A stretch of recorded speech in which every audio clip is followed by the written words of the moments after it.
नमस्कार साथियों, मैं दिनेश सिंह आप सबका अपने चैनल पर स्वागत करता हूं। अगर आप सभी मेरे चैनल पर नए हैं तो कृपया चैनल को सब्सक्राइब कर लें और बेल आइकन को दबा लें ताकि मेरी सभी वीडियो आप तक पहुंचती रहे। तो चलिए देखते हैं योग एवं शारीरिक शिक्षा से संबंधित अति महत्वपूर्ण प्रश्नों की अगली श्रृंखला। सबसे पहले शेल्डन के शरीर के वर्गीकरण से संबंधित यह पोस्टर है। शेल्डर ने मनुष्य के शरीर के अनुसार मनुष्य को 3 वर्गों में बांटा है। पहला है एंडोमॉर्फ, दूसरा है मेसोमॉर्फ और तीसरा है एक्टोमॉर्फ। एंडोमॉर्फ यानी ऐसे व्यक्ति जो मोटे होते हैं, वहीं मेसोमॉर्फ जो व्यक्ति खिलाड़ी जैसे होते हैं, उनका शरीर मजबूत होता है, और तीसरा एक्टोमॉर्फ जो कि लंबे होते हैं लेकिन उनके शरीर में बहुत कमजोरी होती है, पतले होते हैं। वैसे को शेल्डन ने एक्टोमॉर्फ कहा है। अब आगे चलते हैं प्रश्न की तरफ। प्रश्न संख्या 1, उस गति का नाम बताइए जिसमें 2 अस्थियों के बीच का कोण कम हो जाता है तथा दोनों अस्थियां एक दूसरे के पास आ जाती है। तो पहला प्रश्न है फ्लेक्शन, दूसरा है एक्सटेंशन और तीसरा है अबडक्शन और चौथा ऑप्शन है अडक्शन। तो इस प्रश्न का सही जवाब है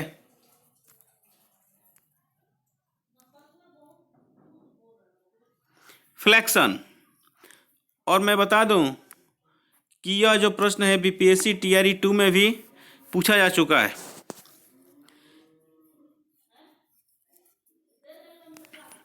अगला प्रश्न संख्या 2, उस गति का नाम बताएं जिसमें अस्थियों के बीच का कोण बढ़ता जाता है तथा दोनों भागों की दूरी बढ़ती जाती है। पहला ऑप्शन है फ्लेक्शन, दूसरा एक्सटेंशन, तीसरा एडक्शन और चौथा ऑप्शन है अबडक्शन। यहाँ पर का को नहीं, कोण होना चाहिए। तो इस प्रश्न का सही जवाब है एक्सटेंशन।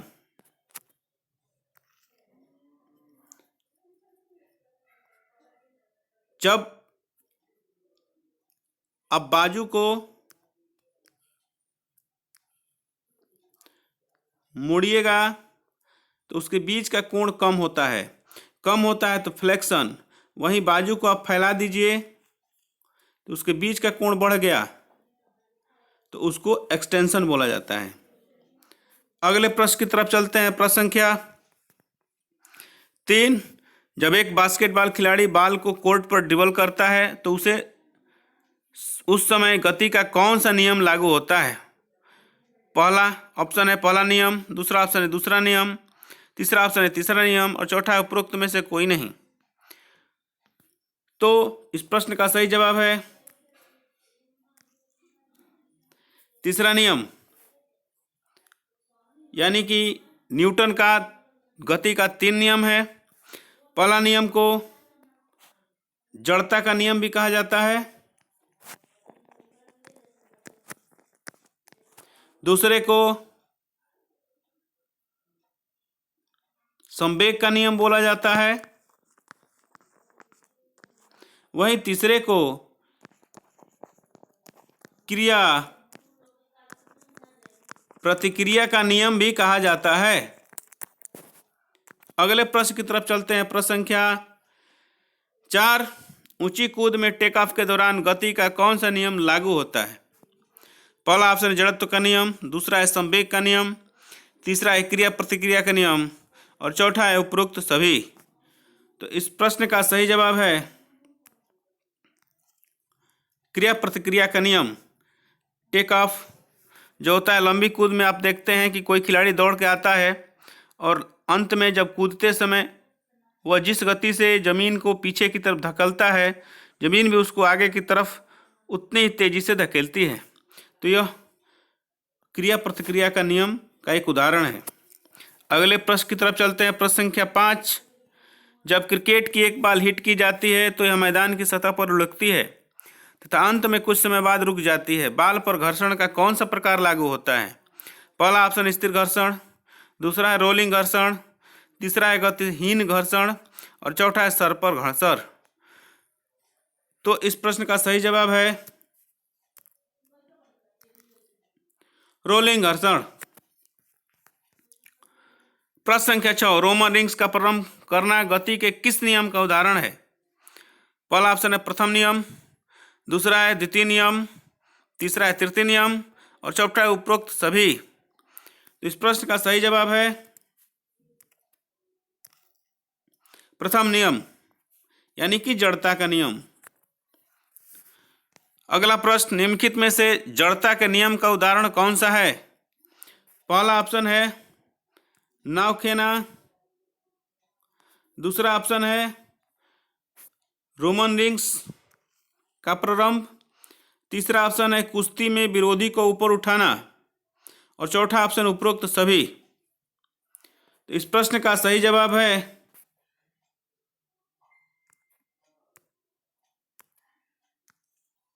उपरोक्त सभी। ये सभी के सभी नावखेना, रोमन रिंग्स का प्रारंभ और कुश्ती में विरोधी को ऊपर उठाना जड़ता के नियम का उदाहरण है। क्वेश्चन नंबर 8, निम्नलिखित में से प्रतिक्रिया के नियम का उदाहरण कौन सा है? पहला आसन है ट्रेम्पोलिन पर बाउंसिंग करना, ड्राइविंग बोर्ड पर अधिकतम ऊंचाई प्राप्त करने के लिए उछलना, तैराकी में पानी के बहाव के विपरीत दिशा में जल को धकेलना और चौथा उपरोक्त सभी। इस प्रश्न का सही जवाब है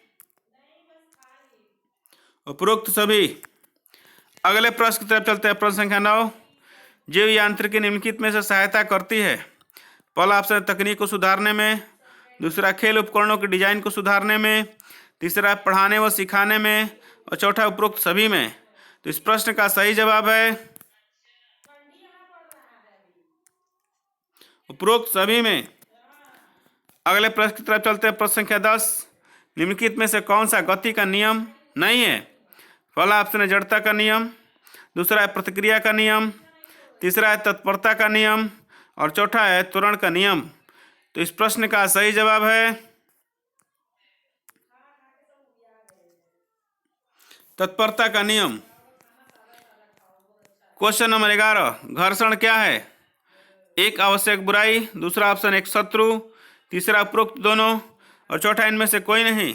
इस प्रश्न का सही जवाब है उपरोक्त दोनों। प्रश्न संख्या 12, बर्फ एक स्केटिंग करना किसका उदाहरण है? पहला ऑप्शन रोलिंग घर्षण, दूसरा है गतिशील घर्षण, तीसरा है सर्पण घर्षण और चौथा इनमें से कोई नहीं। तो इस प्रश्न का सही जवाब है सर्पर घर्षण। प्रश्न संख्या 13, वह गति क्या कहलाती है जिसमें फ्लेक्शन, एक्सटेंशन, एडक्शन तथा अबडक्शन शामिल होते हैं? तो पहला ऑप्शन है एवर्जन, दूसरा है सर्कमडक्शन, तीसरा एलिवेशन, चौथा है डिप्रेशन। तो इस प्रश्न का सही जवाब है सर्कमडक्शन।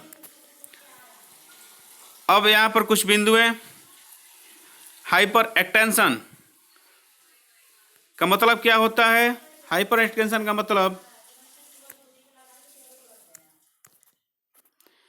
धड़ को पीछे की तरफ मोड़ना, यानी जैसे कि हम सामने की तरफ खड़े हैं और अपने हाथ को फैला के दोनों तरफ शरीर को मोड़ने का, अंगड़ाई लेने का प्रयास करते हैं, तो जब आप नीचे का शरीर सामने हो और ऊपर का शरीर पीछे की तरफ या साइड में मुड़ा हुआ हो, उसी स्थिति को हाइपर एक्सटेंशन बोला जाता है। दूसरा बिंदु है डोर्सीफ्लेक्शन, जब पैर को ऊपर की ओर मोड़ना, यानी कि पैर की जो टखना होता है, नीचे का तलवा और जो पैर जिस पर हम चलते हैं उसको टखने से ऊपर की तरफ तानना, यानी ऊपर की तरफ कोण को कम करना डोर्सीफ्लेक्शन कहलाता है। वही है प्लांटर फ्लेक्शन, फिर वही पैर को पीछे की तरफ जब हम मोड़ते हैं, यानी कि पैर का ऊपरी हिस्सा और तलवे के कोण को बढ़ाते हैं, तो वहाँ पर प्लांटर फ्लेक्शन होता है। अगला है इन्वर्जन। इन्वर्जन का मतलब कि पैर के जो तलवा है दूसरे पैर की तरफ मुड़ना है, यानी कि दोनों पैर आप दोनों तलवे जो होते हैं दूसरे पैर की तरफ घुमा देना, उसको बोला जाता है इन्वर्जन। वहीं प्रोटेक्शन। प्रोटेक्शन का मतलब कि ठुड्डी, आपकी जो ठुड्डी है यानी गर्दन का जो हिस्सा है आगे की तरफ ले जाना, जो सिद्ध में होता है उसको आगे की तरफ, जो अपने ठुड्डी को धक्का देते हैं बाहर की तरफ गर्दन से, उसको बोलते हैं प्रोटेक्शन।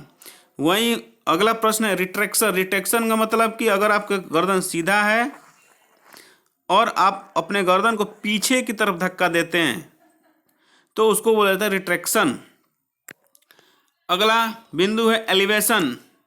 एलिवेशन का मतलब जैसे मान लीजिए आपके कंधे को ऊपर की तरफ उठाना, उसको होता है एलिवेशन। वही है कंधों को नीचे की तरफ झुकाना, वह हो जाता है डिप्रेशन। अब अगला बिंदु है सुपिनेशन का, यानी कि सुपिनेशन में देखिए हाथ का जो तलवा है उसको अगर जमीन की तरफ कर देंगे नीचे की तरफ, उसको बोला है सुपिनेशन। वहीं हाथ के तलवों को आसमान की तरफ उठा दें तो उसको बोला प्रोनेशन।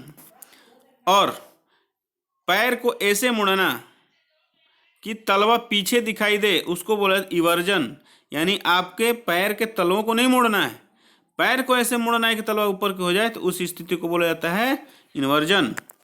अब समझ चुके होंगे इन सभी बातों को। और अगले प्रश्न की चलते हैं। प्रश्न संख्या 14। शेल्डन के व्यक्तित्व के वर्गीकरण में किस श्रेणी को सम्मिलित किया गया है? मैं पहले ही पोस्टर के माध्यम से बता चुका हूं, एंडोमॉर्फ, मेसोमॉर्फ, एक्टोमॉर्फिक। तो और चौथा ऑप्शन उपरोक्त सभी, तो यहाँ पर जो होगा उपरोक्त सभी। अगले प्रश्न की तरफ चलते हैं। प्रश्न संख्या 15। जंग के व्यक्तित्व के वर्गीकरण में किस श्रेणी को शामिल किया जाता है? पहला है अंतर्मुखी, दूसरा है बहिर्मुखी, तीसरा है उभयमुखी और चौथा है उपरोक्त सभी। तो इस प्रश्न का सही जवाब है उपरोक्त सभी। प्रश्न संख्या 16। व्यक्तित्व की 5 बड़ी विशेषताओं में से एक इसके क्षेत्र में नहीं है। पहला है बहिर्मुखता, सहमतता, तीसरा आपसे समीपता, 14 है मनोविक्षुब्धता। इस प्रश्न का सही जवाब है समीपता। अगला प्रश्न चलते हैं। प्रश्न संख्या 17। निम्नलिखित में से खेल कूद के क्षेत्र में अभिप्रेरणा की एक तकनीक नहीं है। पहला है दर्शकों की उपस्थिति, दूसरा है लक्ष्य स्थापित करना और तीसरा अज्ञानता और चौथा है प्रशंसा या लांछन। तो इस प्रश्न का सही जवाब है अज्ञानता। प्रश्न संख्या 18। नियमित रूप से व्यायाम करने का कौन सा कारण है? पहला ऑप्शन शारीरिक अभ्यास में बढ़ोतरी के लिए, दूसरा अधिक ऊर्जावान महसूस करने के लिए, तीसरा ऑप्शन बीमारियों के खतरे को कम करने के लिए और चौथा ऑप्शन उपरोक्त सभी। तो इस प्रश्न का सही जवाब है उपरोक्त सभी। प्रश्न संख्या 19। निम्नलिखित में से कौन सा व्यायाम का लाभ नहीं है? पहला ऑप्शन है मूड को सुधारता है, दूसरा चिंता को बढ़ाता है, तीसरा आत्मविश्वास को बढ़ाता है और चौथा लचक को बढ़ाता है। इस प्रश्न का सही जवाब है चिंता को बढ़ाता है। जो बात है वह व्यायाम का लाभ नहीं है। अगले प्रश्न की तरफ चलते हैं। प्रश्न संख्या 20। निम्नलिखित में से कौन सी युक्ति व्यायाम से जुड़ाव या लगाव को बढ़ाने की युक्ति नहीं है? पहला है प्रारंभ में साधारण व्यायाम, दूसरा ऑप्शन है उचित लक्ष्य निर्धारित करना, तीसरा है व्यायाम का एक ही पैटर्न होना और चौथा है हमेशा समयनिष्ठ रहना। तो इस प्रश्न का सही जवाब है व्यायाम का एक ही पैटर्न होना, वह व्यायाम से जुड़ाव का युक्ति नहीं है। अगला प्रश्न चलते हैं। प्रश्न संख्या 21। कौन सी आक्रामकता में दूसरे खिलाड़ी को चोट पहुंचाना मुख्य लक्ष्य होता है? तो पहला ऑप्शन है सहायक आक्रामकता, दूसरा है शत्रुतापूर्ण आक्रामकता, तीसरा हिंसक आक्रामकता और चौथा इनमें से कोई नहीं। तो इस प्रश्न का सही जवाब है शत्रुतापूर्ण आक्रामकता। प्रश्न संख्या 22। तब कौन सा अभिप्रेरण घटित होता है जब व्यक्ति आनंद, महत्व या इच्छा के कारण कुछ करने को बाध्य हो जाता है?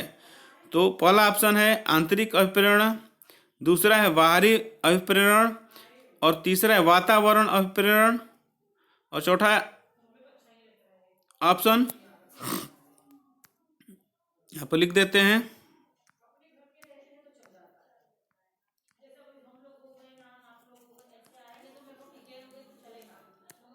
None of these. तो इस प्रश्न का सही जवाब है आंतरिक अभिप्रेरण। यानी कि जब आनंद महत्व इच्छा कारण कुछ करने की बाध्यता हो जाए तो उसको बोला जाता है आंतरिक अभिप्रेरण। प्रश्न संख्या 23, निम्नलिखित में से व्यायाम करने का कौन सा एक कारण है? पहला ऑप्शन अच्छे भावनात्मक स्वास्थ्य के लिए, दूसरा है स्वास्थ्य एवं पुष्टि में बढ़ोतरी के लिए, तीसरा है जीवन शैली से संबंधित बीमारियों के खतरे को कम करने के लिए, चौथा है उपरोक्त सभी के लिए। तो इस प्रश्न का सही जवाब है उपरोक्त सभी। प्रश्न संख्या 24, मूड को अच्छा रखने के लिए कौन सा हार्मोन उत्तरदायी होता है? पहला ऑप्शन एंडोर्फिन्स, दूसरा इंसुलिन, तीसरा है थायरोक्सिन और चौथा इनमें से कोई नहीं।